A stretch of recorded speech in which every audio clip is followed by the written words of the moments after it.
In this video, I will show you how to view saved password on Google Chrome.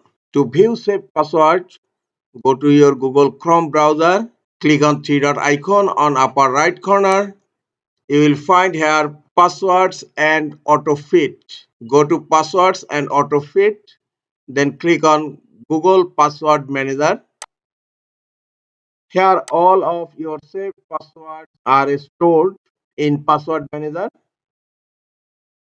To view a password, click on an item, then type your local device user password, click on OK, and this is the password. If you click on show password icon, you will view the password here.